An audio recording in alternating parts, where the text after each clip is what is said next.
नारायणं नमस्कृत्यं नरं चैव नरोत्तमं देवीं सरस्वतीं व्यासं ततो जयमुदीरयेतः। बोले एकादशी मैया की जय।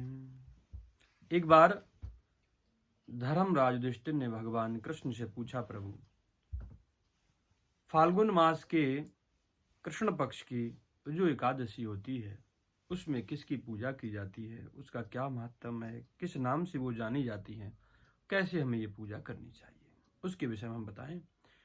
भगवान गोविंद ने कहा कि प्राचीन एक इतिहास है, पुरातन जो कथा है वो मैं आपको बताता हूँ। एक बार लोक पितामह ब्रह्मा जी ने नारद जी को इसके विषय में बताया था, उसको आप सुने। जो फाल्गुन मास के कृष्ण पक्ष में एकादशी आती हैं उनका नाम विजया है।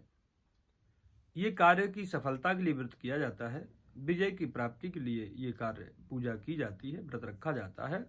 और इस जन्म के बाद भी ये अक्षय बनी रहती हैं, नियम पूर्वत रहते हैं। जैसे अन्य एकादशियों में नियम होते हैं वैसे ही रहते हैं। ब्रह्मा जी कहते हैं, नारद, त्रेता युग में भगवान नारायण ने राम रूप में धराधाम पे अवतार लिया था और उन्हीं ने इस विषय को उजागर किया, विजया एकादशी के महात्म को जागृत किया। वो कथा आप सुने।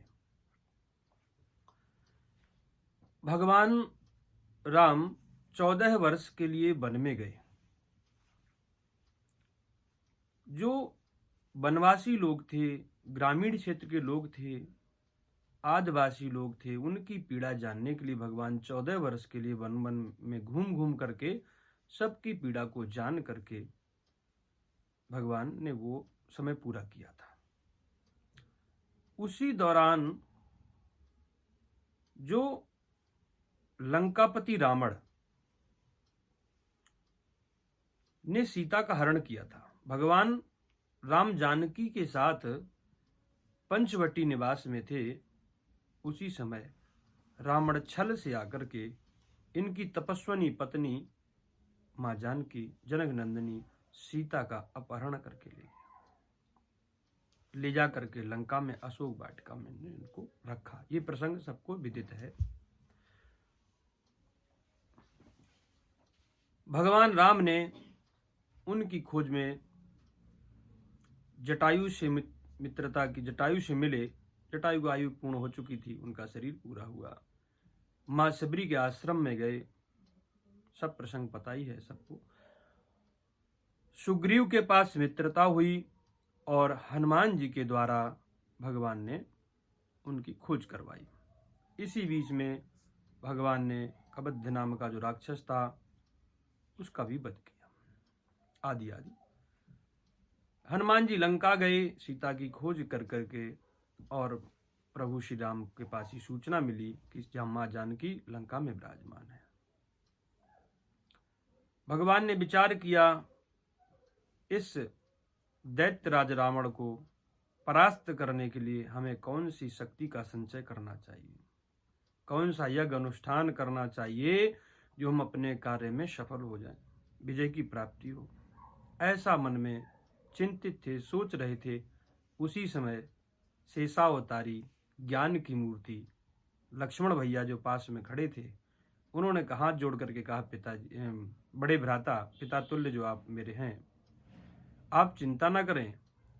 यहाँ पास में ही वकदालव्य नाम के जो ऋषि हैं वो बड़े प्रतापी और ब्रह्मवेत्ता हैं, क्यों ना हम उनके पास जाएं, वो हमें कोई रास्ता बताएंगे। भगवान ने लोक मर्यादा को स्थापित करने के लिए, वो तो स्वयं नारायण थे, लेकिन भगवान ने अपनी मर्यादा के साथ रहते हुए मुनि के आश्रम में, वकदालव ऋषि के आश्रम में गए। और मुनि तो समझ गए ये तो आज नारायण हमारे घर पधारे हैं, भगवान को प्रणाम किया। राम जी ने मुनि के चरण स्पर्श किए। मुनि ने राम जी से आगमन का कारण पूछा, वार्ता हुई। राम जी ने अपने मन की बात बता दी, प्रभु, मैं संपूर्ण सृष्टि में, संपूर्ण धरातल पर धर्म का स्तंभ गाड़ना चाहता हूं। उसमें उस कार्य में जो बाधा बन रहा है ये लंकापति रावण मेरी प्राण प्रिया भार्या जानकी का भी हरण करके ले गया है और मैं उसको मारना चाहता हूँ, लंका विजय करना चाहता हूँ। उसके लिए मुझे कौन सा यज्ञ अनुष्ठान व्रत तप करना चाहिए और अल्प समय में ही कार्य सिद्ध हो जाए, बहुत समय नहीं है। बगदालप मुनि ने विचार करके कहा कि प्रभु फाल्गुन मास के कृष्ण पक्ष में जो एकादशी आती हैं उनका जो विधिवत पूजन करता है, व्रत करता है, उसको कार्य में सफलता मिलती है।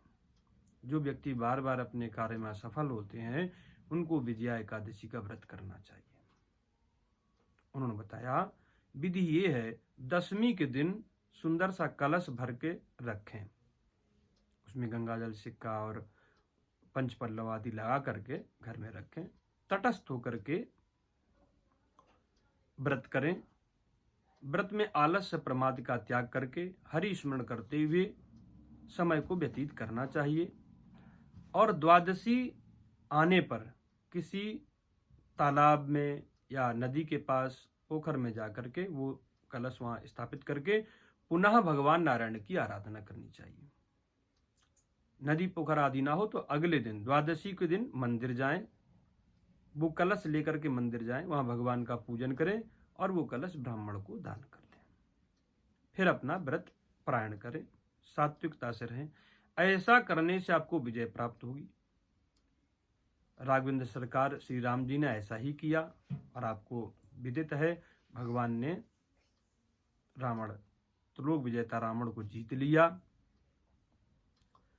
इस व्रत को जो करते हैं अग्निहोत्र यज्ञ को प्राप्त होते हैं, उसका फल प्राप्त करते हैं। दूसरी बात ये मत समझना कि आपके फल की प्राप्ति हो गई, ये व्रत आपका नष्ट हो गया, उसका फल नष्ट हो गया, नहीं, ये अक्षय बना रहता है। बगदालप ऋषि कहते हैं उसका अगले जन्म में भी ये पुण्य विदित रहता है। तो जो लोग इस कथा को सुन रहे थे, इस मातम को जो पढ़ते हैं सुनते हैं, उनको भी अग्निहोत्र यज्ञ का फल प्राप्त होता है। सबको राधे राधे, जय श्री कृष्णा। विजया एकादशी की सबको हार्दिक शुभकामनाएं। बोल एकादशी मैया की जय, राधा वल्लभ लाल की जय। श्री